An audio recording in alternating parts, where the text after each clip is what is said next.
नमस्कार प्यारे बच्चों, मैं हूँ रमा रानी, पीजीटी मैथमेटिक्स, बोरिया कमालपुर बाड़ी से। आप सभी का +1 की मैथ्स की क्लास में स्वागत करती हूँ। प्यारे बच्चों, आज जो हम टॉपिक करने जा रहे हैं अपना +1 का, वो है ट्रिग्नोमेट्रिक फंक्शंस की एक्सरसाइज सेकेंड, और उसकी इंट्रोडक्शन हम काफ़ी डिटेल में करने वाले हैं। स्टूडेंट, जब आप किसी टॉपिक की इंट्रोडक्शन काफ़ी डिटेल में कर लेते हैं तो उसका आपको ये फ़ायदा हो जाता है कि आप क्वेश्चन उसके काफ़ी इजीली कर सकते हैं। क्वेश्चंस करने में बिल्कुल भी प्रॉब्लम नहीं आती है। जैसे कि आज आप देखेंगे हम इस एक्सरसाइज में, जैसा कि आप 10th क्लास में पढ़ चुके हैं, जो ट्रिग्नोमेट्रिक रेशियोज हैं उसके बारे में, और उसकी 0 से 90 डिग्रीज तक की वैल्यूज आप सभी पढ़ चुके हैं। तो आज हम उससे आगे की वैल्यूज निकालना सीखेंगे 360 डिग्री तक की। और उससे पहले देखिए स्टूडेंट, मैं आपको ये बताना चाहूंगी, जो पहले हम 10th क्लास में ट्रिग्नोमेट्री थी उनमें उसको हम किस टाइप से बोला करते थे, ट्रिग्नोमेट्रिक रेशियोज बोला करते थे।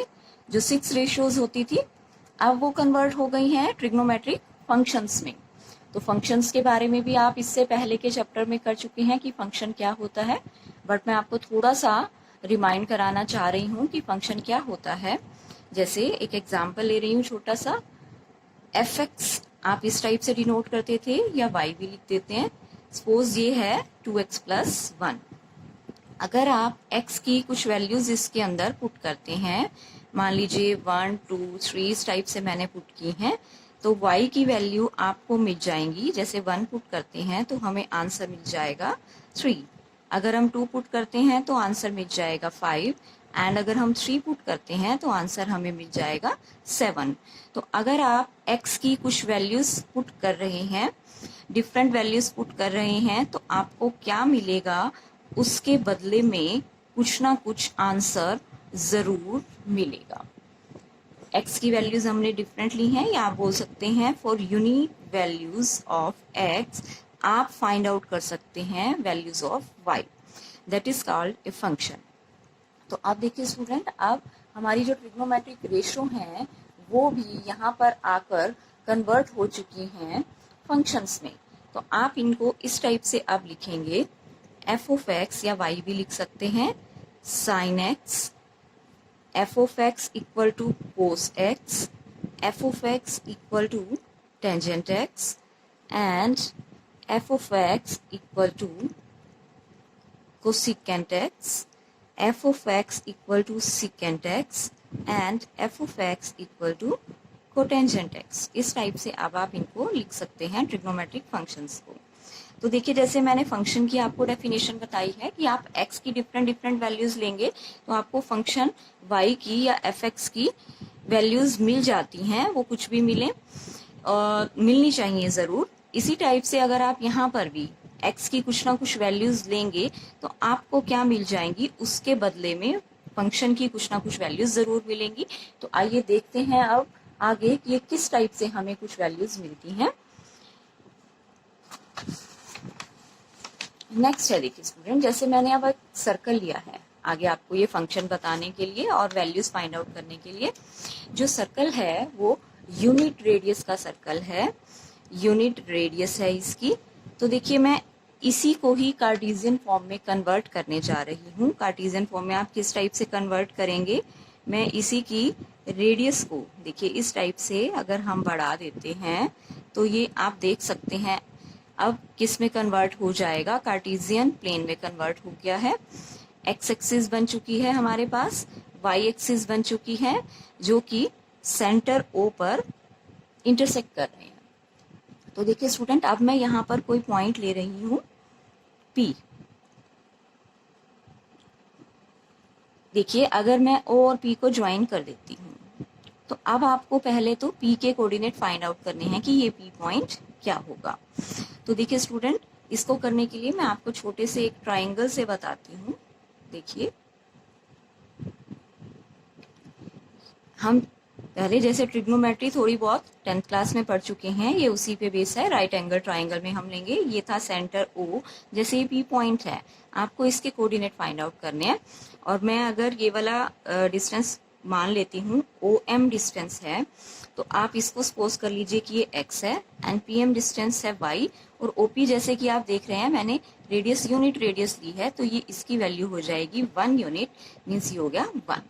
तो अब देखिए sine theta and cos theta आप पहले से कर चुके हैं 10th क्लास में कि किसके इक्वल होगा। जैसे साइन थीटा होता है परपेंडिकुलर अपॉन हाइपोटेन्यूज, तो साइन थीटा यहाँ पर परपेंडिकुलर है y एंड हाइपोटेन्यूज है 1, तो ये हो जाएगा साइन थीटा के इक्वल। ऐसे ही कोस थीटा यहाँ पर है बेस अपॉन हाइपोटेन्यूज, तो बेस की वैल्यू है स्टूडेंट यहाँ पर x एंड हाइपोटेन्यूज की वैल्यू है 1।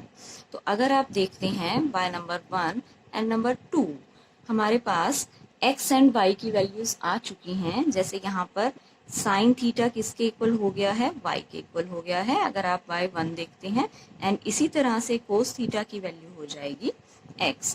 तो आप जैसे ये पॉइंट फाइंड आउट करते हैं x y, इसकी वैल्यू क्या हो जाएगी, इसकी वैल्यू हो जाएगी कोस थीटा एंड साइन थीटा। तो स्टार्टिंग में मैं इस पॉइंट को ये लिख सकती हूँ। अब इसी को लेकर चलते हुए हम आगे बढ़ेंगे। होप आपको ये चीज़ क्लियर हो गई होगी। अगर मैं यहीं पर ये ट्राइंगल फॉर्म कर देती और x डिस्टेंस ले लेती ये OM and PM y distance, तो बिल्कुल सेम यही की यही फिगर बनेगी और P पॉइंट आपके पास आ जाएगा, इसके कोऑर्डिनेट आ जाएंगे। तो देखिए अब P पॉइंट के बाद हम आगे चल रहे हैं कि कैसे आगे की वैल्यूज हम फाइंड आउट करेंगे। और ये जो थीटा है ये एंगल होगा पॉजिटिव डायरेक्शन में। Positive direction means anti clockwise direction में हम चल रहे हैं, एक्स एक्सिस के साथ ये बन रहा है थीटा एंगल। तो आइए अब देखते हैं आगे के पेज पे हम क्या देख रहे हैं स्टूडेंट। देखिए मैंने यही सर्कल जो भी बनाया था वो पहले से ही बनाया हुआ है यहाँ पर। अब ये जो P पॉइंट है एक्स एक्सिस के साथ पॉजिटिव डायरेक्शन में थीटा एंगल बना रहा था, इसको मैंने P नाम दिया था। इसके कोऑर्डिनेट आ चुके थे कोस थीटा एंड साइन थीटा। अब देखिए स्टूडेंट, आपको मालूम है जैसे हमने ये सर्कल लिया है यूनिट रेडियस का, तो ये जो पॉइंट होगा मैं अब नाम दे रही हूँ इन सबको A, B, C and D। आप इसके कोऑर्डिनेट क्या फाइंड आउट कर सकते हैं, A के, B के, C के, D के। अगर आप कार्टेशियन प्लेन का सारा सिस्टम देखते हैं तो हम इजीली फाइंड आउट कर सकते हैं, क्योंकि ये जो डिस्टेंस मैंने लिया है या रेडियस ली है 1 यूनिट ली है, तो ये पॉइंट क्या बन जाएगा 1 एंड 0, क्योंकि x एक्सिस के ऊपर है तो y कोऑर्डिनेट हो जाएगा 0 और ये डिस्टेंस लिया है 1। इसी टाइप से जो B कोऑर्डिनेट है वो हो जाएगा y एक्सिस पर है तो x वाला कोऑर्डिनेट 0 हो गया और ये जो डिस्टेंस हो जाएगा ये है 1। अब हम आ रहे हैं C पॉइंट पर। C पॉइंट पर क्या हो जाएगा, जैसे अब ये डिस्टेंस आ गया x एक्सिस के लेफ्ट साइड पे, तो आपको मालूम है ये आ जाता है अब नेगेटिव एंड x एक्सिस पे y हो जाता है 0। ऐसे ही D पॉइंट आप जब फाइंड आउट करेंगे तो क्या हो जाएगा, y एक्सिस के अब हम नीचे की साइड आ चुके हैं तो ये डिस्टेंस हो जाएगा -1 एंड y एक्सिस के ऊपर हो जाएगा x कोऑर्डिनेट 0। तो देखिए student A B C D हमने ये 4 पॉइंट फाइंड आउट कर लिए हैं। अब आगे क्या होगा, देखिए आपको मालूम है जब हम ये सारा सिस्टम बनाते हैं तो क्या होता है, जब आप ये चलेंगे यहाँ से O पॉइंट से चले और y एक्सिस तक जब आप चले गए हैं पॉजिटिव डायरेक्शन में, तो ये जो एंगल बनता है ये बनता है 90 डिग्री का, या आप इसको लिख सकते हैं π/2। तो जो यहाँ तक का एंगल होगा, एंगल आप चाहे यहाँ लीजिए कहीं भी आप एंगल लेंगे तो वो 90 ही रहेगा। तो ये वाला जो पूरा एंगल बना है फर्स्ट क्वाड्रेंट जिसको हम बोलते हैं, ये एंगल बनेगा यहाँ तक का π/2 या 90 डिग्री। अब देखिए आगे स्टूडेंट, ऐसे ही अगर हम आते हैं इस पॉइंट को B पॉइंट को मूव करते करते यहाँ C पॉइंट तक आ जाते हैं, तो ये जो एंगल बनेगा आप देख रहे हैं A से लेकर C तक का कंप्लीट एंगल ये बन जाएगा 180 डिग्री, या आप यहाँ तक के एंगल को बोल सकते हैं पाई। ऐसे ही जब आप C पॉइंट को मूव करते करते D पॉइंट पर लेकर आएंगे तो 90 और ऐड हो जाएगा। ये आप ध्यान दीजिए, जो हम सारा काम कर रहे हैं ये पॉजिटिव डायरेक्शन में हो रहा है या एंटी क्लॉकवाइज डायरेक्शन में हम ले रहे हैं। तो अब 90 डिग्री अब इसमें और ऐड हो चुका है, तो अब आपका जो D पॉइंट पे आते आते एंगल बन चुका है वो बन चुका है 270 डिग्री, या आप रेडियन में बोल सकते हैं 3π/2। ये आप फर्स्ट एक्सरसाइज में सारा रेडियन एंड डिग्री सिस्टम कर चुकी हैं। अब आप वापस जब डी पॉइंट से ए पॉइंट की तरफ आएंगे तो 90 डिग्री और ऐड हो जाएगा और यहाँ पर आते आते एंगल हो जाएगा वापस 2 पाई या 360 डिग्री। अगर हम जीरो से स्टार्टिंग करेंगे तो देखिए यहाँ पर जीरो वाला और 2 पाई एंगल यहाँ पर सेम है, 0 डिग्री या आप रेडियन में भी कह सकते हैं इसे। तो आप स्टूडेंट देखिए, जब आप यहाँ पर इस पॉइंट से चलेंगे, जैसे अब पॉइंट के अकॉर्डिंग ये वैल्यूज चेंज होंगी। अगर आप यहाँ पर लेंगे तो एंगल 0 है, तो जो पी पॉइंट है अगर यहाँ पर होता, एक ही जगह होता, तो क्या हो जाता, एंगल 0 हो जाता। तो कोस 0 साइन 0, यानी इसकी वैल्यू ये हो जाएगी 1 एंड 0। तो देखिए कोस एंड साइन की वैल्यू क्या हो जाएगी, 1 एंड 0। तो इस टाइप से हम इसको लिख सकते हैं। अब देखिए ये पी पॉइंट जब चलते चलते चलते यहाँ बी पर पहुंच गया तो एंगल पाई बाय 2 हो जाएगा। एंगल पाई बाय 2 का मतलब ये बन जाएगा cos pi by 2 and sine pi by 2, ये वाला जो बी पॉइंट है। और इसकी वैल्यू हम देख चुके हैं, ये है 0 एंड 1। कोस की वैल्यू 0 है एंड साइन की वैल्यू हो गई 1। अब देखिए ऐसे ही ये जब बी पॉइंट मूव करते करते सी पर पहुंच गया तो एंगल हो गया था हमारा पाई के इक्वल या 180 डिग्री के इक्वल। तो ये जो सी पॉइंट हो जाएगा ये बन जाएगा कोस पाई एंड साइन पाई। और इसके कोऑर्डिनेट हमें पहले से ही मालूम है, जैसे कोस की वैल्यू है पाई की वैल्यू -1 एंड साइन की है 0। ऐसे ही ये सी पॉइंट जब डी पर पहुंचा है तो क्या बनेगा, ये पी पॉइंट ही मूव कराते कराते हम लेकर आ रहे हैं पॉजिटिव डायरेक्शन में। एंगल हो गया 3 पाई बाय 2। तो ये जो डी पॉइंट है इसके कोऑर्डिनेट बन जाएंगे cos 3 pi by 2 and sine 3 pi by 2। तो इनकी वैल्यूज क्या हो गई है, 0 एंड -1, 0 एंड -1। ऐसे ही अब ये जो पी पॉइंट है ये मूव करता करता करता अब वापिस इधर आ गया तो एंगल कितना हो जाएगा, 2 पाई। और इस ए पॉइंट के कोऑर्डिनेट हमें मालूम ही है, जब ये ए पर पहुंच गया तो इसके कोऑर्डिनेट वापस हो जाएंगे 1 एंड 0। तो देखिए स्टूडेंट, इस बेस पे आपको क्या मिल रही हैं, अगर आप ध्यान दें ये सारी वैल्यूज हमें मिल गई हैं 90 डिग्री या पाई बाय 2 रेडियंस तक की वैल्यू तो आप पहले ही 10th स्टैंडर्ड में कर चुके हैं। बट आपको अब आगे की वैल्यूज इससे मिल रही हैं, जैसे पाई 180 डिग्री पर या पाई रेडियंस पर क्या वैल्यूज होती हैं साइन कोस की, 270 डिग्री पर क्या होती हैं एंड 360 डिग्री पर क्या होती हैं। तो बहुत ही इजी सिस्टम है, अगर आप इसको अच्छे से समझेंगे तो आप हमेशा के लिए क्रैमिंग करने की बजाय या रट्टा लगाने की बजाय आप इस सिस्टम से वैल्यूज इजीली निकाल सकते हैं। तो देखिए स्टूडेंट, ये तो मैं चली थी पॉजिटिव डायरेक्शन में। अगर आप नेगेटिव डायरेक्शन में चलते हैं, नेगेटिव डायरेक्शन में जब आप चलेंगे क्लॉकवाइज इस टाइप से जैसे हम चले, तो ये नेगेटिव डायरेक्शन में आप फर्स्ट एंगल क्या लिखेंगे, -π/2। तो ये जो -π/2 है और 3π/2 है, ये यहाँ पर क्या हो जाएगा, सेम ही हो जाएगा। इसी तरह से जब आप आगे चलेंगे, नेगेटिव डायरेक्शन में चल रहे हैं, तो अब की बार 90 और ऐड होता जा रहा है, π/2 में पाई और ऐड हो जाएगा तो -π एंगल बन जाएगा जो कि पाई के इक्वल ही है। और ऐसे ही जब आप और आगे चलेंगे, 90 आपने और ऐड कर दिया है तो क्या हो जाएगा, पाई में 90 और ऐड हो गया तो 3π/2 हो गया जो कि पॉजिटिव π/2 के इक्वल ही है। नेगेटिव 3π/2 एंड पॉजिटिव π/2 इक्वल ही है। ऐसे ही आप और आगे बढ़े हैं, 90 आपने और ऐड कर दिया है तो आप पहुंच गए दोबारा उसी पॉइंट पर जहां से आप चले थे। तो 0 पे 0 वाली नेगेटिव या पॉजिटिव एक ही बात है, तो 2 पाई नेगेटिव एंड पॉजिटिव सेम होगा। तो आप नेगेटिव पे भी ये वैल्यूज देख सकते हैं। अब आप इस टेबल में अगर आप चाहें, जब x की वैल्यू यहाँ पर क्या होगी, π/2 है या -3π/2 है, तो आप वैल्यूज देख सकते हैं साइन x की या sine theta and cos theta की वैल्यूज आप देख सकते हैं। तो स्टूडेंट, ये हमने टेबल की है साइन थीटा या कोस थीटा के बारे में, और कहाँ तक के एंगल्स हमने कर लिए हैं, 0 से लेकर 360 डिग्री तक के एंगल हमने इसके थ्रू देखे हैं। तो आइए अब आगे देखते हैं। आगे देखिए स्टूडेंट, जब हम क्या करते हैं, जैसे मैंने ये पॉइंट फिर से पी पॉइंट निकाला हुआ था, कोस थीटा एंड साइन थीटा।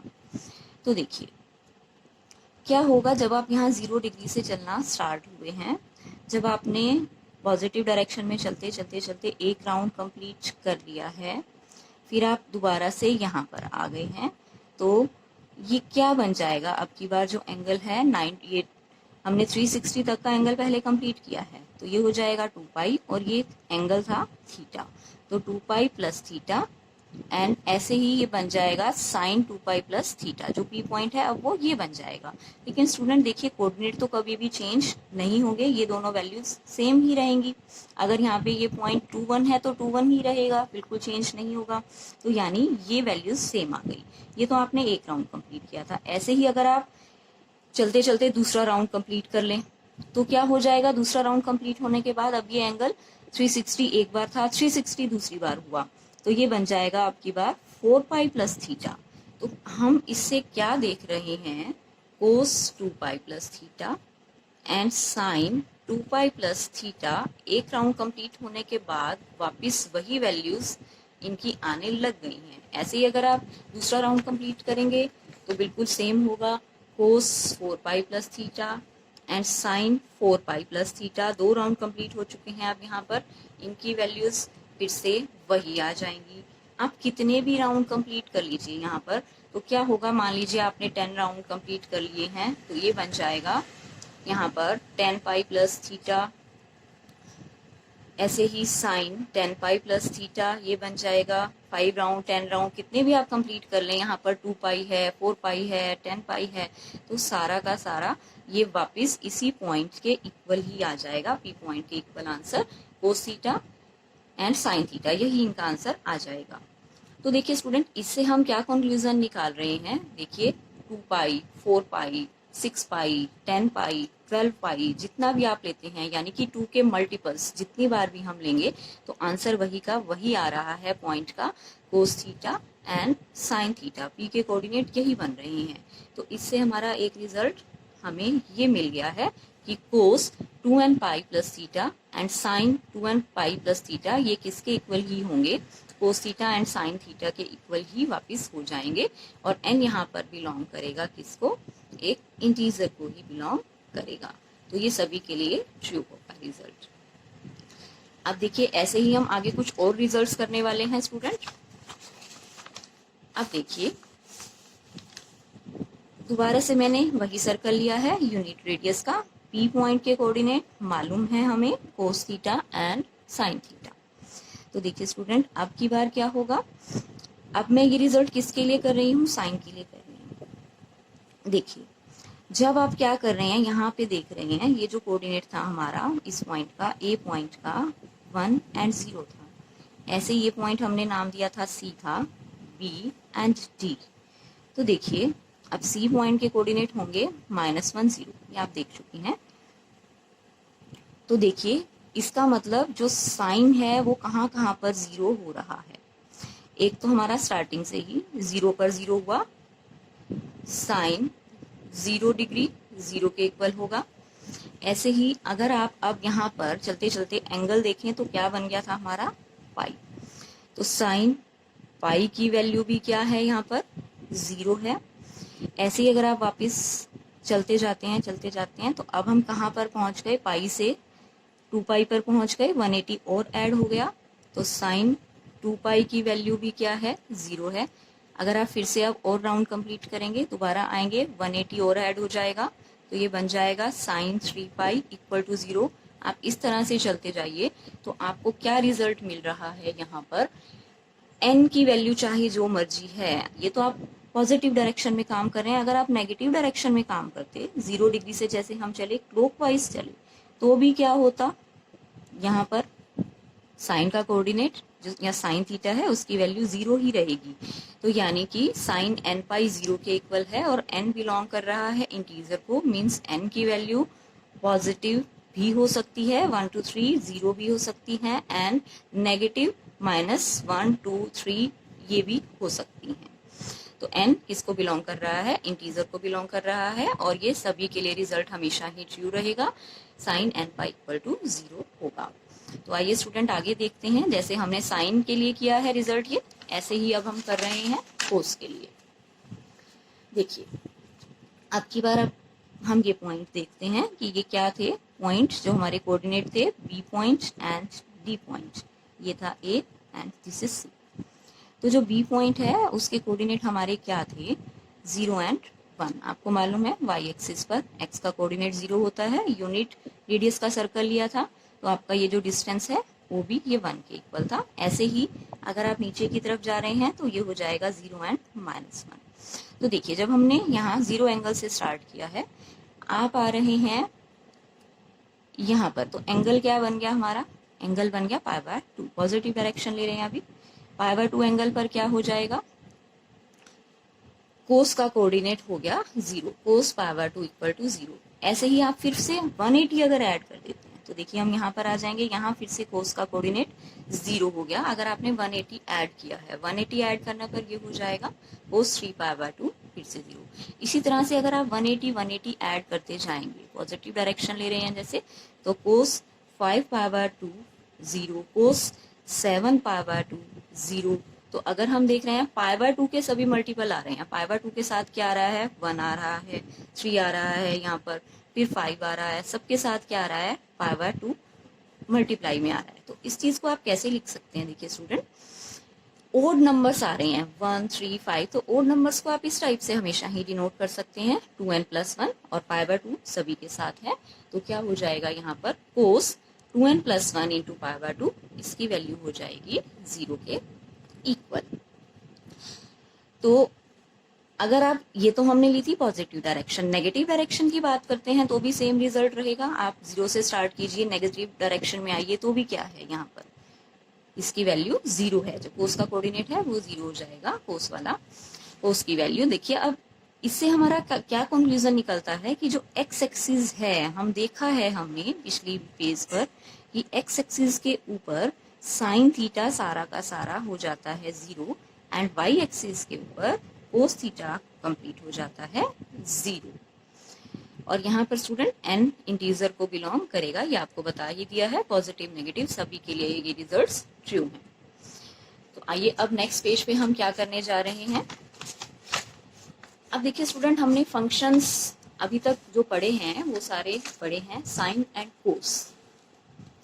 तो देखिए अब और फंक्शंस के बारे में भी हम देखते हैं, टेंजेंट है, कोसाइन है, कोसिकेंड है, इन सभी के बारे में हम देखते हैं। जैसे देखिए, जैसे टेंजेंट है, इसको आप लिख सकते हैं sine x upon cos x. तो बस आपने ये ध्यान रखना है कि ये डिफाइन कब होगा, ये फंक्शन, ये आपकी कोस एक्स है जो वैल्यू, ये 0 नहीं होनी चाहिए, मीन्स एक्स की वैल्यू हमारी नहीं होनी चाहिए 2n+1 इंटू π/2, क्योंकि जैसे ही एक्स की वैल्यूज आएंगी तो क्या हो जाएगा, कोस एक्स 0 हो जाएगा और फंक्शन डिफाइन नहीं होगा। ऐसे ही आप कोसिकेंट को क्या लिख सकते हैं, 1/sin x। तो यहाँ पर sin x 0 नहीं होना चाहिए, या x की वैल्यू n π के इक्वल नहीं होनी चाहिए, n π होते ही sin 0 हो जाएगा। सिमिलरली सीकेंट x में क्या है, आप लिख सकते हैं 1/cos x, एंड फिर से cos x 0 नहीं होना चाहिए, या x की वैल्यू नहीं होनी चाहिए 2n+1 इंटू π/2। वो टेंजेंट में फिर से सेम है, आप इसको लिख सकते हैं cos x/sin x, और x की वैल्यू नहीं होनी चाहिए n π। तो अगर ये सारा कुछ आप देख कर चलेंगे कंडीशंस, तो ही फंक्शन डिफाइन होंगे, ये सभी अदरवाइज नहीं होंगे।